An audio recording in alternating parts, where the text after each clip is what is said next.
آزاد کشمیر کی سیاست اور انتخابی مہم میں عدم دلچسپی کا بنیادی سبب یہ بھی ہے کہ ہمارے ہاں کئی برسوں سے یہ طے ہو چکا ہے کہ وہاں ہوئے انتخابات میں وہی جماعت کامیاب ہوتی ہے جسے وفاقی حکومت کی سرپرستی میسر ہو۔ اسی باعث یہ فرض کر لیا گیا ہے کہ بلاول بھٹو زرداری یا مریم نواز صاحبہ کچھ بھی کر لیں، 25 جولائی 2021 کے دن ہوئے انتخاب میں تحریک انصاف ہی کامیاب ہوگی۔ پاکستان کے چند صحافی تاثر یہ بھی پھیلا رہے ہیں کہ بلاول بھٹو زرداری نے بلاخر دیوار پر لکھا پڑھ لیا ہے، انتخابی مہم کے دوران لہٰذا امریکہ چلے گئے ہیں۔ وہاں جانا کیوں ضروری تھا، اس کے بارے میں بھی چیمیں گوئیاں ہو رہی ہیں، میں فی الوقت ان میں الجھنا نہیں چاہ رہا۔ مریم نواز صاحبہ البتہ اب بھی انتخابی مہم میں ڈٹی ہوئی ہیں، شاید ان کی دور کی نظر کمزور ہو گئی ہے۔ ان کے جلسوں کی کلپس بھی سوشل میڈیا پر وافر تعداد میں نظر آ رہی ہیں۔ عمران خان صاحب انتخابی مہم کے آخری مراحل کے دوران وہاں جائیں گے۔ راولپنڈی کی لال حویلی سے اٹھے بقرات عصر بھی غالباً ان کے ہمراہ ہوں گے۔ آزاد کشمیر جانے سے قبل ہی اگرچہ وہ تواتر سے اصرار کر رہے ہیں کہ انتخاب کے نتیجے میں وہاں تحریک انصاف کی حکومت کا قیام یقینی ہے، ان کی پیش گوئیاں اکثر درست ثابت ہوتی ہیں اور ٹھوس حقائق تک رسائی کے بغیر بحث میں الجھنے کی مجھے عادت نہیں۔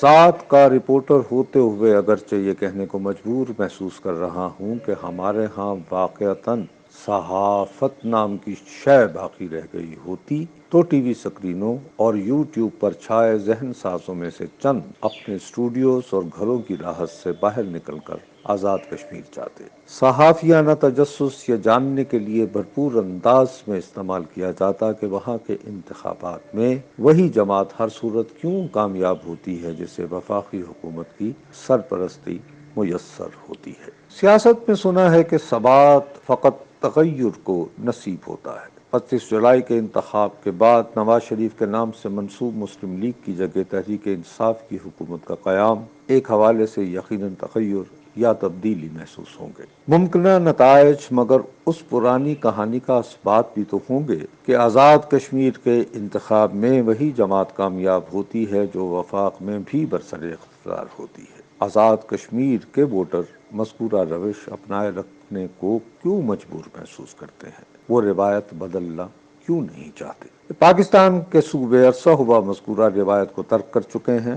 آبادی کے اعتبار سے ہمارے سب سے بڑے صوبے پنجاب میں 1988 سے اس کا آغاز ہوا۔ تاریخ نے خود کو اس صوبے میں 2008 میں بھی دہرایا۔ اس برس سے آج تک سندھ میں بھی پیپلز پارٹی ہی صوبائی حکومت تشکیل دے رہی ہے۔ وفاق میں اگرچہ اس دوران مسلم لیگ نون اور تحریک انصاف برسر اقتدار رہے۔ خیبر پختونخوا میں بھی اکثر وفاقی حکومت کی خواہشات کے برعکس صوبائی حکومتوں کا قیام عمل میں آتا رہا ہے۔ آزاد کشمیر میں ایسا کیوں نہیں ہوتا یا ہو سکتا؟ میرے پاس اس سوال کا جواب ہرگز موجود نہیں ہے۔ برسر زمین حقائق سے لا علمی اس کا بنیادی سبب ہے۔ بڑھتی عمر نے اگر توانائی سے بتدریج محروم نہ کر دیا ہوتا تو آزاد کشمیر میں چند دن گزارتے ہوئے اس سوال کا جواب ڈھونڈنے کی کوشش کرتا۔ میری شدید خواہش ہے کہ چند نوجوان رپورٹر اس ضمن میں میری رہنمائی فرمائیں۔